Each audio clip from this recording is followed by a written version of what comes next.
It seems that you have met your end. What a pity. I don't feel too bad about it, though. After all, if it weren't me, it would have just been one of the others, I guess. I'm honestly just glad to be out of those air ducts. It's not easy for a hippopotamus to fit up there, and not easy to get down either, and not as young as I used to be, as you can see. I used to be able to do all the sorts of things. You're young, you're vibrant, you have that sort of pep in your step.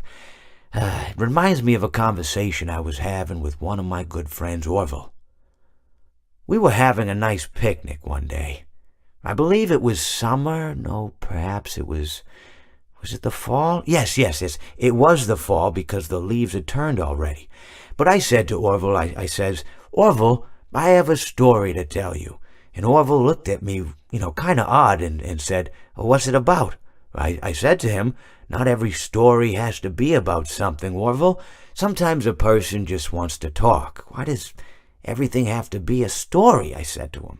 He just looked at me and he said, well, you said you had a story, and he was quite right. I did, in fact. I told him I had a story. I suppose if a person just wants to talk, then it's best to not announce that you're telling a story. Telling a story does come with its own pressures and expectations, I suppose.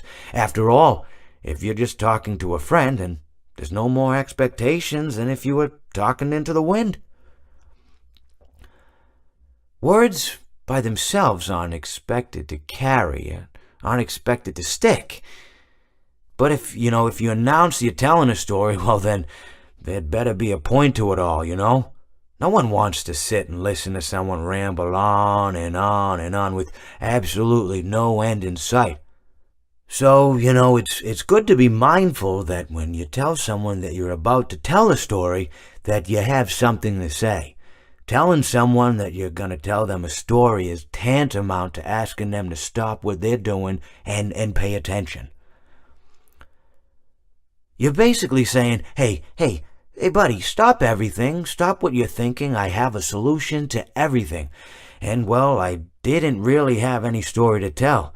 In hindsight, I probably just misspoke when I said that I had a story.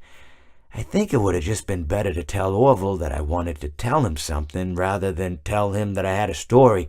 But even then, it might have put too much importance on the whole thing. Either way, it was quite a nice day.